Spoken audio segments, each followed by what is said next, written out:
दोस्तों, आज हम लोग पढ़ेंगे पॉलिटी की क्लास 6 की एनसीईआरटी का चैप्टर नंबर 8 यानी कि अध्याय 8 हम लोग आज पढ़ेंगे। ठीक, तो इसमें क्या है, इसमें बताया गया है ग्रामीण क्षेत्र में आजीविका। तो ग्रामीण क्षेत्र की जो आजीविका होती है उसके बारे में इस चैप्टर में बात की गई है। तो चलिए शुरू करते हैं।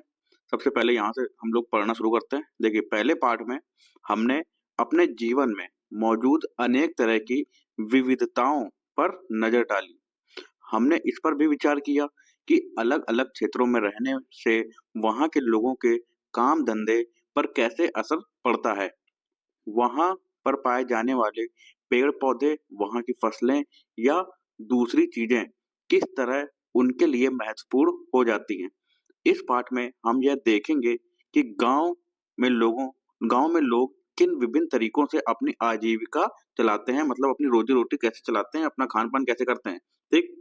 पहले 2 पाठों की तरह यहाँ भी यहाँ भी हम इसकी पड़ताल करेंगे कि क्या लोगों के पास आजीविका चलाने के समान अवसर उपलब्ध हैं या नहीं? उनके जीवन की परिस्थितियाँ एक-दूसरे से कितनी मिलती-जुलती हैं और वे किन समस्याओं का सामना करते हैं, इसे भी हम देखेंगे। तो हम लोग आगे देखते हैं। देखिए, यहाँ पे एक चित्र बना हुआ है, एक तस्वीर दी गई है, उसमें नीचे लिखा हुआ है, ऊपर दी गई तस्वीरों में लोग जो काम करते हुए दिख रहे हैं, उस काम का वर्णन कीजिए। खेती से जुड़े कामों को अलग करना है और जो काम खेती से जुड़े हुए नहीं है, उनकी एक सूची बनानी है और अपने ग्रामीण क्षेत्रों में लोगों को कई तरह के काम करते हुए आपने मतलब देखा होगा। उनमें से कुछ का चित्र बनाकर उसके बारे में मतलब ये बच्चों के लिए, जो क्लासेस के बच्चे हैं, उनके लिए ये बताया गया ताकि वो चीज़ों को आसानी से समझ सकें कि कौन क्या काम कर रहा है। ठीक है? तो आगे हम लोग पढ़ते हैं। यहाँ एक गाँव का नाम दिया है, कलपट्टू गाँव। ठीक है? अब हम लोग इसके बारे में इसकी कहानी पढ़ते हैं। तमिलनाडु में ठीक तमिलनाडु में समुद्र तट के पास एक गांव है, कलपट्टू। ठीक है? यहाँ लोग कई तरह के काम करते हैं। दूसरे गांवों की तरह यहाँ भी खेती के अलावा कई काम होते हैं, जैसे टोकरी, बर्तन, घड़े, ईंट, बैलगाड़ी इत्यादि ये सब बनाना। कलपट्टू में कुछ लोग नर्स, शिक्षक, धोबी, बुनकर, नाई, साइकिल ठीक करने वाले और लोहार के रूप में अपनी सेवाएं देते हैं। यहाँ कुछ दुकानदार एवं व्यापारी भी हैं। जो मुख्य गली है वह बाजार की तरह दिखती है, मतलब जो मुख्य गली है, जो मेन सड़क है वहाँ की, वो एक बाजार, एक मार्केट की तरह दिखती है।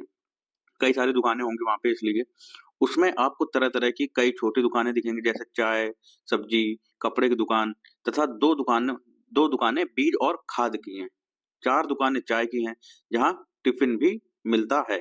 ठीक, आगे यहाँ टिफ़िन का मतलब है खाने-पीने की हल्की-फुल्की चीज़ें, जैसे सुबह इडली, डोसा व उपमा मिलता है और शाम के नाश्ते में वड़ा, बोंडा व मैसूर पाक मिलता है। ठीक, तो इन चीज़ों को के भी आपको नाम याद रखने हैं, अगर आपको नहीं पता है तो मैसूर पाक भी चीज़ें होती है खाने की, वड़ा है और एक बोंडा नाम की भी एक चीज़ है, जो कि तमिलनाडु के गाँव में वो खाई जाती है। ठीक? चाय की दुकानों के पास एक कोने में एक लोहार का परिवार रहता है। उसके घर में ही लोहे की चीज़ें बनाने का काम होता है। बगल में साइकिल की मरम्मत की एक दुकान है, वहाँ साइकिल किराए पर भी मिलती है। गाँव में 2 परिवार कपड़े धोकर अपनी आजीविका चलाते हैं। कुछ लोग पास के शहर में जाकर मकान बनाने और लॉरी चलाने का काम करते हैं। गाँव छोटी-छोटी पहाड़ियों से घिरा हुआ है। लॉरी अगर देखें तो लॉरी मतलब होता है जो ठेले वगैरह चलते हैं, उनको लॉरी बोलते हैं। ठीक? गांव छोटी-छोटी पहाड़ियों से घिरा हुआ है। सिंचित जमीन पर मुख्यतः धान की खेती होती है। ठीक, धान यानी कि चावल। ज्यादातर परिवार खेती के द्वारा अपनी आजीविका कमाते हैं। यहाँ आम और नारियल के काफी बाग हैं। कपास, गन्ना और केला भी उगाया जाता है। ठीक, तो ऐसे आप जान सकते हैं कि जो तमिलनाडु का जो क्षेत्र है वहाँ पे क्या-क्या चीजें उगाई जाती हैं, इससे आपको एक आइडिया हो जाएगा। जैसे नारियल है, गन्ना है, ठीक है, धान की खेती भी होती है। ठीक, आइए कुछ लोगों से मिलें जो कलपट्टू के खेतों में काम करते हैं और देखें कि हम उनकी आजीविका के बारे में क्या सीख सकते हैं। यहाँ पे भी देखिए एक चित्र बना हुआ है, जहाँ पे लिखा गया धान की रोपाई कमर तोड़ काम होता है। देखिए ये जो होती है, आपने देखा होगा खेतों में, गाँव में धान की रोपाई करी जाती है इस प्रकार से, ठीक है। तो ये बहुत ही कठिन काम होता है, एक प्रकार से कमर को झुका के हर जगह पेड़ इस तरीके से लगाने होते हैं, ये सब चीजें जो लगा रहे हैं, ठीक। तो एक कमर तोड़ इसलिए कहा गया है क्योंकि इससे बहुत ही ज्यादा कमर वगैरह दर्द होने लगती है, क्योंकि देखिए सारा पूरा कमर का ही खेल है, झुकते हुए हर काम कर रहे हैं, ठीक। तो आगे हम लोग देखते हैं तुलसी तुलसी के बारे में। हम सब यहाँ रामलिंगम की जमीन पर काम करते हैं, ठीक। तो ये वहाँ के जो खेतों में जो काम करते हैं उनसे बात हो रही है। तो वहाँ पे एक जो है, एक जो लड़की है या कोई महिला है तुलसी नाम की, ठीक। उसके परिवार के पास कलपट्टू में 20 एकड़ धान के खेत हैं। शादी से पहले भी मैं मायके में धान के खेतों में ही मजदूरी करती थी। कौन? तुलसी, ठीक।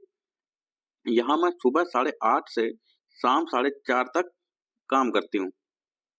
रामलिंगम की पत्नी करुथम्मा काम की निगरानी करती है, ठीक है। साल में कुछ ही मौके ऐसे होते हैं जब मुझे नियमित रूप से मजदूरी मिलती है। यह उन मौकों में से एक है। मैं धान रोप रही हूँ। जब धान की फसल थोड़ी बढ़ जाएगी तो रामलिंगम हमें निराई के लिए और बाद में कटाई के लिए बुलाएगा, ठीक है। जब मैं कम उम्र की थी तो निराई कटाई का काम आसानी से कर लेती थी, लेकिन अब जैसे जैसे उम्र हो रही है मुझे झुककर काम करने और देर तक पानी में पैर डुबोए रहने से तकलीफ होती है। यानी कि जो तुलसी है ये काफी जो है उम्रदराज महिला है। उसके बाद हम लोग देखें, रामलिंगम एक दिन का 40 रुपया मजदूरी देता है, मतलब एक दिन काम करने का 40 रुपया उनको देता है। मेरे गांव में मजदूरी के रेट से यह थोड़ा कम है, मतलब जो तुलसी है उनके गांव में जो मजदूरी का रेट है उससे यह कम है, फिर भी मैं मजदूरी के लिए यहीं आती हूँ। रामलिंगम पर मुझे भरोसा है कि काम होने पर वह मुझे ही बुलाएगा। बाकी लोगों की तरह वह आस पड़ोस के गांवों में सस्ते मजदूर ढूंढने नहीं जाता, ठीक। आगे हम लोग पढ़े। मेरा पति रमन भी एक मजदूर है। हमारे पास कोई जमीन नहीं है। साल के इन महीनों में वह खेतों में कीड़ों की दवाई छिड़कता है। जब खेतों में कोई काम नहीं मिलता तो उसे पास की खान से पत्थर या नदी से बालू ढोने का काम मिल जाता है। ये पत्थर और बालू पास के शहरों में मकान बनाने के लिए ट्रक से ले जाए जाते हैं, ठीक। पूरा आपको चीजें समझनी है। आगे, खेत में काम करने के अलावा मैं घर का सारा काम करती हूँ। मैं घर में सबके लिए खाना बनाती हूँ, कपड़े धोती हूँ और सफाई करती हूँ। दूसरी औरतों के साथ जाकर जंगल से लकड़ी भी लाती हूँ। गांव से करीब 1 किलोमीटर दूर बोरवेल है जहां से पानी लेकर आती हूँ। मेरा पति घर का सामान जैसे साग सब्जी खरीदने में मेरी मदद करता है, ठीक। आगे हम लोग देखें तो यहाँ पे जो एक चार्ट बनाया हुआ है कि किस समय कटाई होती है, किस समय निराई होती है, किस समय रोपाई और किस समय बीड़ा बनाने का काम होता है, ठीक। तो ये आप इस तरीके से समझ सकते हैं कि जून का जो महीना या मई से जून के का पूरा महीना और जुलाई का शुरुआत, मई का लास्ट और जून का पूरा महीना, जुलाई के शुरुआत तक ये बीड़ा बनाना वाला काम होता है। और उसके बाद अगर हम लोग देखें तो रोपाई अगस्त में पूरी कवर हो रही है, जुलाई का लास्ट और अगस्त तक। और निराई हो रही है सितंबर अक्टूबर, ये दोनों अगर देखा जाए तो दोनों में ही है। और कटाई हमारी नवंबर और दिसंबर के शुरुआत तक, ठीक। तो ये एक समझने के लिए है, तो इसको आपको ध्यान से समझ लेना है। आगे हम लोग देखते हैं। ये देखिए क्या यहाँ पे क्वेश्चन पूछा गया है, क्या तुलसी को साल भर कमाई के मौके मिलते हैं? ऊपर दिए गए चित्र के आधार पर बताइए, ठीक। तो तुलसी ने क्या बताया कि निराई और कटाई के लिए बुलाएगा, ये उसने कहा था। और रोपाई के लिए भी, यानी कि अगस्त, सितंबर, अक्टूबर और नवंबर। और देखा जाए तो दिसंबर का थोड़ा महीना शुरुआती बस यहाँ पे उसको काम मिलता है, बाकी जनवरी, फरवरी, मार्च, अप्रैल और मई देखा जाए तो काम नहीं रहता है। आगे हम लोग देखते हैं। तो तुलसी बता रही है, हमारी 2 बेटियां हमारे जीवन की खुशी हैं, दोनों ही स्कूल जाती हैं। पिछले साल एक बेटी बीमार पड़ गई थी तो उसे शहर के अस्पताल ले जाना पड़ा। हमने उसके इलाज के लिए रामलिंगम से उधार लिया था और उस उधार को चुकाने के लिए हमें अपनी गाय बेचनी पड़ी थी, ठीक। तो ऐसे आप लोग समझ सकते हैं कि किस तरीके से ये लोग अपना आजीविका जीवन को कैसे बिताते हैं, ठीक। अब हम लोग ये पढ़ लेते हैं। सबसे पहले देखिए, तुलसी के काम का विवरण दीजिए, यह रमन के काम से कैसे अलग थी, ये हम लोगों ने समझ लिया। उसके बाद तुलसी को अपने काम के लिए बहुत कम पैसा मिलता है। आपकी समझ में खेतों में काम करने वाले मजदूरों को कम पैसे पर काम क्यों करना पड़ता है, ठीक। ये भी चीजें हम लोगों ने समझ ली। आपके क्षेत्र में या पास के गांव में कौन सी फसलें उगाई जाती हैं, वहाँ खेतिया मजदूर किस तरह काम करते हैं, ये सब चीजें बच्चों के लिए हैं ताकि उनको ये जो है समझ अच्छे से उनकी डेवलप हो पाए। अगर तुलसी के पास खेती की ज़मीन होती तो उसकी कमाई यानी आजीविका के तरीके कैसे अलग होते? इस बात पे भी आपको विचार करना है, सोचना है, ठीक? आगे हम लोग पढ़ते हैं। जैसा कि आपने तुलसी की कहानी में पढ़ा, ग्रामीण इलाकों में गरीब परिवारों का बहुत सारा समय, पानी और जलावन की लकड़ी लाने एवं जानवर चराने में बीतता है। इन कामों से कोई पैसा नहीं मिलता है, लेकिन गरीब परिवारों में ये काम बहुत महत्वपूर्ण हो जाते हैं। वे मज़दूरी आगे देखें, वे मज़दूरी से जो थोड़ा-सा पैसा कमाते हैं, उससे गुज़ारा नहीं होता। घर चलाने और ज़िंदगी बसर करने के लिए इन कामों को करना पड़ता है। ठीक? हमारे देश के ग्रामीण परिवारों में से करीब 40% खेतिहर मज़दूर हैं। कुछ के पास ज़मीन के छोटे-छोटे टुकड़े हैं, बाकी तुलसी की तरह भूमिहीन हैं, जिनके पास कोई ज़मीन नहीं है। कई बार जब पूरे साल उन्हें काम नहीं मिल पाता, तो मजबूरन काम की खोज में उन्हें दूर-दराज के इलाकों में जाना पड़ता है। इस तरह का पलायन कुछ विशेष मौसमों में ही होता है। ठीक? अब आगे हम लोग बात करते हैं शेखर की। ठीक? तुलसी की बात हो गई, अब शेखर की बात करते हैं। ठीक, शेखर बोल रहे हैं, हमें यह धान अपने घर लेकर जाना है। मेरे परिवार ने अभी-अभी फसलों की कटाई पूरी की है। हमारे पास बस 2 एकड़ ज़मीन है। हम अपने खेत का सारा काम खुद ही कर लेते हैं। मैं कई बार कटाई के समय दूसरे छोटे किसानों की मदद ले लेता हूँ। बदले में उनके खेतों में कटाई करवा देता हूँ। ठीक, इस प्रकार से चीज़ें चलती हैं। आगे देखें, व्यापारी मुझे उधार पर बीज और खाद देता है। इसे चुकाने के लिए मुझे थोड़े कम दामों पर उसे धान बेचना पड़ता है। ठीक, मतलब जो उसने उधार में जो व्यापारी ने बीज और खाद दे दिया है, उसको अगर उसे चुकाना है तो जो धान वो मार्केट में जिस दाम पे बेच रहा है, उससे थोड़ा कम दाम में वो व्यापारी को बेच देता है। ठीक, जिससे व्यापारी का भी फायदा होता है। अगर बाजार में बेचूं तो ज्यादा पैसे मिल जाएंगे, मतलब वही जो बात बता रहा है कि वो जो धान जो कम पैसे में व्यापारी को बेचता है, अगर वो बाजार में बेचेगा तो ज्यादा पैसे मिलेंगे। लेकिन मुझे उधार भी तो चुकाना है। ठीक, व्यापारी ने किसानों को याद दिलाने के लिए अपना एजेंट भेजा है कि जिन किसानों ने उधार लिया है वे उसी को अपना धान बेचें। मुझे अपने खेत से 60 बोरी धान मिलेगा। इनमें से कुछ से मैं अपना उधार चुका दूंगा और बाकी घर में लग जाएगा। ठीक, आगे हम लोग देखते हैं। लेकिन मेरे हिस्से में जो आता है वह सिर्फ 8 महीने तक ही चल पाता है। इसलिए मुझे और पैसा कमाने की जरूरत पड़ती है। इसके लिए मैं रामलिंगम की चावल की मिल में काम करता हूँ। वहां मैं पड़ोसी गांव के किसानों से धान इकट्ठा करने में उसकी मदद करता हूँ। हमारे पास एक संकर गाय भी है। उसका दूध हम यहीं की सहकारी समिति में बेच देते हैं। इससे रोज के खर्चों के लिए थोड़ा और पैसा मिल जाता है। ठीक, आगे हम लोग देखें, कर्ज लेने पर। जैसा कि आपने ऊपर पढ़ा, कई बार शेखर जैसे किसान जरूरी चीजें खरीदने के लिए पैसा कर्ज लेते हैं। अक्सर ये पैसा बीज, खाद और कीटनाशक खरीदने के लिए साहूकार से कर्ज आगे देखें, साहूकार से कर्ज लिया जाता है।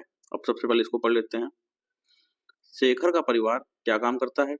आपके विचार से शेखर दूसरे मजदूरों को अपने खेत पर काम करने के लिए क्यों नहीं लगाता?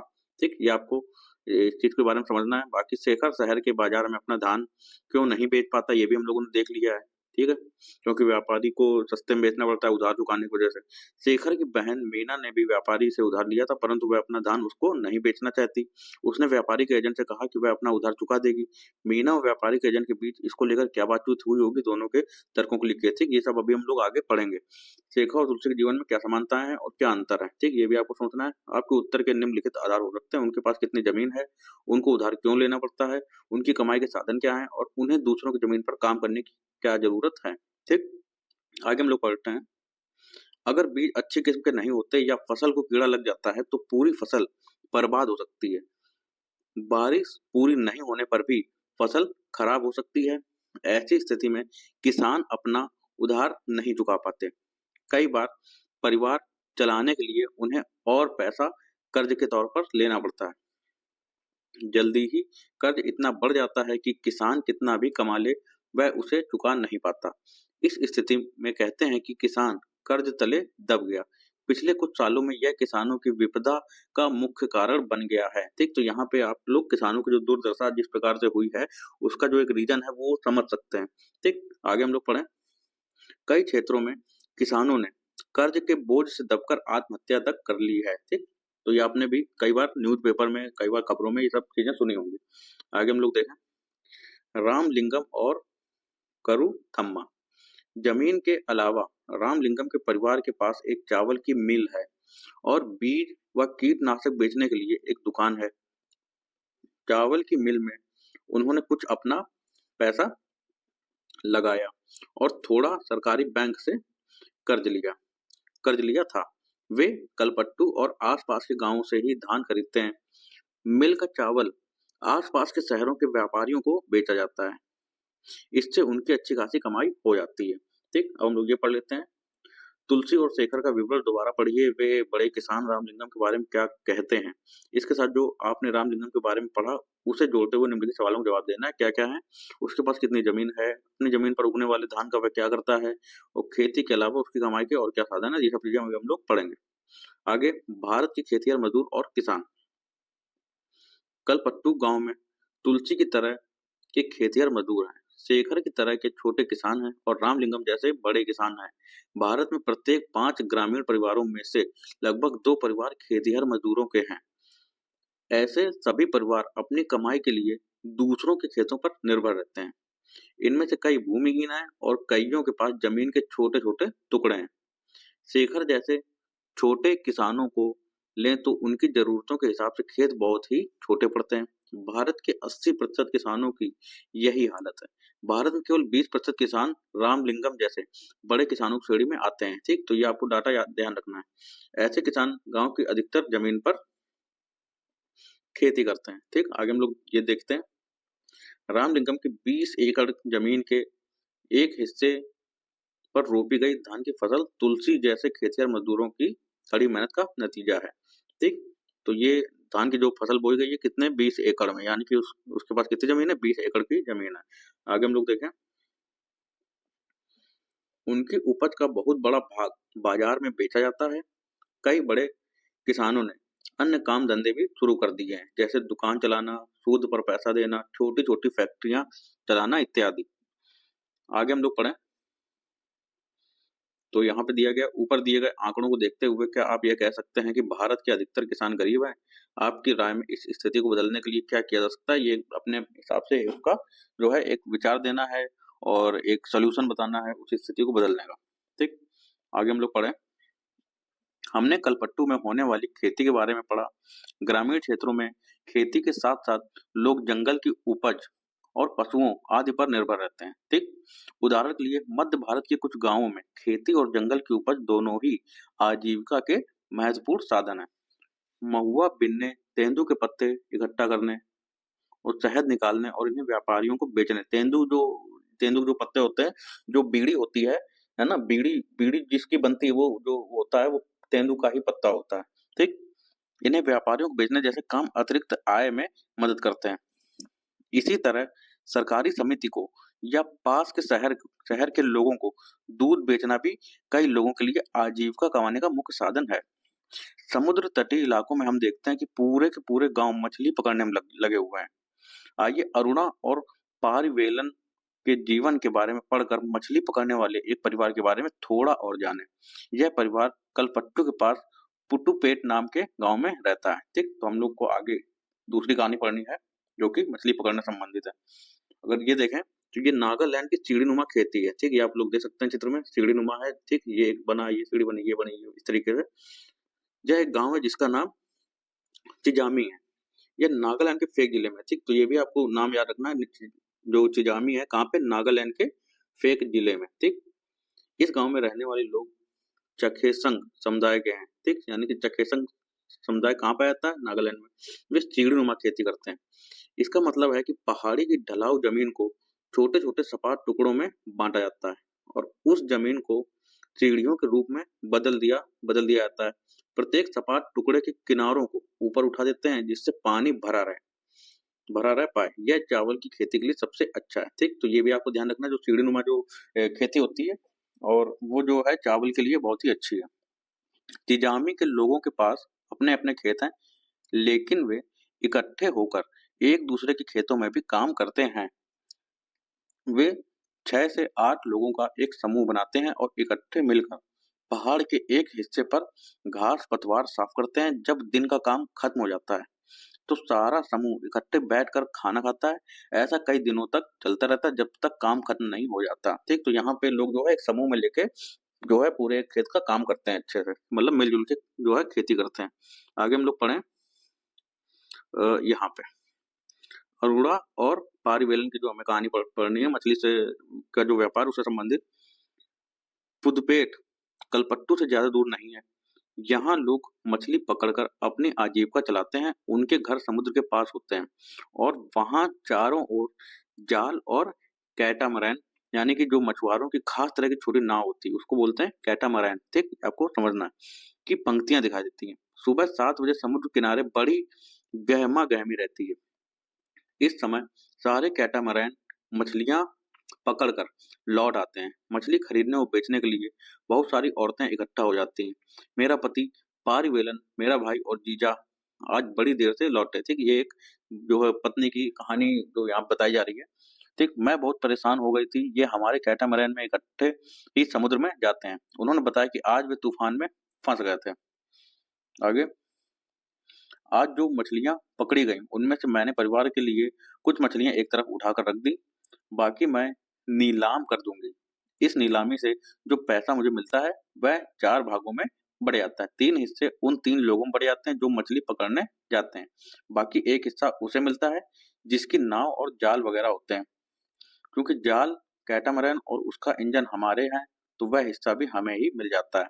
हमने बैंक से उधार लेकर एक इंजन खरीदा है जो कैटामरैन में लगा हुआ है, यानी कि उनकी जो नाव है उनमें एक इंजन लगा हुआ है जो उन्होंने लोन लेके खरीदा है। इससे ये लोग समुद्र में दूर तक जा पाते हैं और ज्यादा मछलियां मिल जाती हैं। आगे देखें, नीलामी में जो औरतें यहाँ से मछलियां खरीदती हैं वे टोकरे भर भर कर पास के गांवों में बेचने के लिए जाती हैं। कुछ व्यापारी कुछ व्यापारी भी हैं जो शहर की दुकानों के लिए मछलियां खरीदते हैं। मैं दोपहर 12 बजे तक ही नीलामी का काम निपटा पाती हूँ। शाम को मेरा पति और बाकी रिश्तेदार मिलकर जाल को सुलझाते हैं और उसकी मरम्मत करते हैं। कल सुबह सुबह 2 बजे वे फिर समुद्र की तरफ चल देंगे। सुबह सुबह 2 बजे मतलब वही रात का 2 बजे। हर साल मानसून के दौरान करीब 4 महीने तक वे समुद्र में नहीं जा पाते, क्योंकि यह मछलियों के प्रजनन का समय है। प्रजनन का यानी कि जो मछलियां जो बच्चे पैदा होते हैं उन जो मानसून का समय होता है वो वही समय होता है। ठीक, आगे हम लोग देखें तो ये देखिए मछली बाजार एक प्रकार से लगी हुई है। स्थानीय बाजार में मछलियां बेचती हुई मछुआरी ने। ठीक, तो ये इस प्रकार से बाजार लगी रहती है। आगे हम लोग देखें, प्रजनन का समय होता है। इन महीनों में हम व्यापारी से उधार लेकर अपना गुजारा चलाते हैं। इस कारण बाद में हमें मजबूरी में उसी व्यापारी को मछली बेचनी पड़ती है और हम खुद खुली नीलामी नहीं कर पाते। वे खाली महीने काटना सबसे मुश्किल होता है। पिछले साल सुनामी के कारण हमारा बड़ा नुकसान हुआ। आगे देखें, ग्रामीण क्षेत्रों में आजीविका के साधन। ग्रामीण क्षेत्रों में लोग अपनी आय विभिन्न तरीकों से कमाते हैं। कुछ खेतीबाड़ी का काम करते हैं और कुछ अन्य काम करके अपनी आजीविका चलाते हैं। खेती में कई तरह के काम शामिल हैं, जैसे खेत तैयार करना, रोपाई, बुआई, निराई और कटाई। ठीक, ये सब जो है खेती काम है, ये आपको ध्यान रखना है। खेत तैयार करना, रोपाई करना, बुआई, निराई और कटाई। ठीक, फसल अच्छी हो इसके लिए हम प्रकृति पर निर्भर हैं, क्योंकि बारिश वगैरह अच्छे से होगी, टाइम से होगी, समय से होगी। ठीक, ज्यादा बारिश होना भी नहीं चाहिए। ठीक, इसलिए इसलिए कहा गया प्रकृति पर निर्भर है। इस तरह जीवन ऋतुओं के इर्द गिर्द ही चलता है। जो जीवन है वो ऋतुओं के, यानी कि जो जो ऋतुएं आती हैं, सर्दी, गर्मी, मौसम, बरसात, उसके इर्द गिर्द ही चलता है। बुआई और कटाई के समय लोग काफी व्यस्त रहते हैं और दूसरे समय काम का बोझ कम रहता है।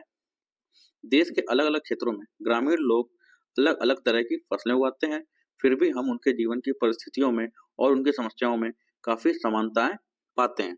लोग कैसे जिंदगी बसर करते हैं और कितना कमा पाते हैं, यह इस बात पर निर्भर करता है कि वे जिस जमीन को जोतते हैं वह कैसी है। कई लोग उस जमीन पर मजदूरों के रूप में निर्भर हैं। ज्यादातर किसान अपनी जरूरतों को पूरा करने और बाजार में बेचने के लिए भी फसलें उगाते हैं। कुछ किसानों को अपनी फसल उन व्यापारियों को बेचनी पड़ती है जिनसे वे पैसा उधार लेते हैं। गुजर बसर करने के लिए कई परिवारों को काम की खातिर उधार लेना पड़ता है या फिर तब लेना पड़ता है जब उनके पास कोई काम नहीं रहता। ग्रामीण क्षेत्रों में कुछ परिवार ऐसे हैं जो बड़ी-बड़ी जमीनों, व्यापार और अन्य काम धंधों पर फल-फूल रहे हैं। फिर भी ज्यादातर छोटे किसानों, खेतिहर मजदूरों, मछली पकड़ने वाले परिवारों और गांव में हस्तशिल्प का काम करने वाले लोगों को पूरे साल रोजगार नहीं मिल पाता है। ठीक, आगे हम लोग देखें। ये शेखर और अरुणा दोनों के ही परिवारों को उधार क्यों लेना पड़ता है, आपको उनमें क्या समानता है, क्या अंतर दिखते हैं, ये आपको बताना है। आगे देखते हैं। क्या आपने सुनामी के बारे में सुना है? ठीक है, ये क्या होता है, इससे अरुणा जैसे परिवारों को क्या नुकसान होता है, इसके बारे में भी आपको सोचना है। ठीक, तो ये जो चैप्टर है, 8वां चैप्टर है, ये हमारा हो गया कंप्लीट। तो मिलते हैं नेक्स्ट चैप्टर में, तब तक के लिए धन्यवाद।